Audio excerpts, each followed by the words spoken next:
And Vince Russo, so I guess you got along with him in those days? Not really. I mean, not yes or no. It just, he was, I mean, to be honest, I guess, if I had any negative thing, I would always try to talk to him, but he was always too busy with Jarrett. Like, you're like wait off to the side, like, and he's fuck it, whatever, let's do whatever.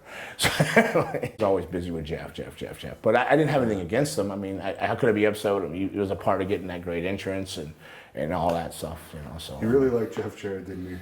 Yeah, he did. He did. You made him world champion and everything in WCW. Yeah. Now, were they always going to make you a group with Edge and Christian, or was it originally going to be just you? I think I initially was just not even supposed to be that long there. I think that whole thing was just to shuttle Edge in. They didn't know what to do without him. They were going to make him a poet. They were going to do this. They had all these ideas for him that just didn't suit.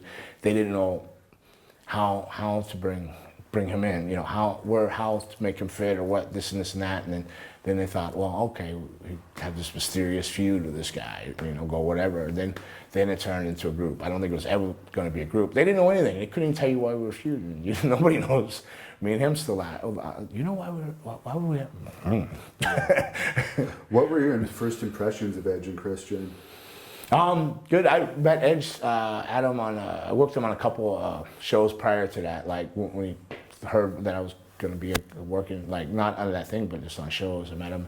He's a great guy. He was always a great guy. Christian, he always picks on me because I call him the squeaky wheel. Like squeaky wheel gets the oil, he'll complain about everything. Like, why am I doing a job? Well, you're the smallest guy. Well, that don't make sense. I love Christian for that. So I mean, they're both great guys. I never had any bad feelings about them at all. Were you surprised at all the success Edge ended up having?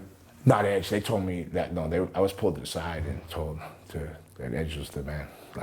Christian, was surprised it carried on as long as it did. Not because he's talented. I think he's underrated, but he could put great matches together and stuff like that. I think he's one of the best at putting a match together and everybody getting their stuff and it making sense. Really do. But the Edge, no, I knew. They told me, hey, make sure this guy's going. Right. They knew he was going. Bottom line, he was. Because there was from day one, he was a man, the man. Going to be the man. Because there was always some confusion that you were initially going to be like the Edge of the group. No. I was strictly there to shuttle. I knew my role. Yeah. And they had you working with the Undertaker's Ministry of Darkness for a while. Was that cool working with him, or was that like kiss of death kind of too at the same time? Because you can't be a faction when he has a faction. And then first they said, oh, when they said you guys are going to be in the ministry, I said, oh, but our days are numbered, man. He goes, what do you mean? I go, this isn't good. It's not good when they put a group within a group, figure it out. It's not like, we're not the acolytes, or whatever. We're like, just don't really fit. It's not good. He goes, I go, you'll see. And then they used to have us all come out on the stage at the end of the show, the ministry at the end, and they'd still the ministry would be getting booed, getting the heat they're supposed to get.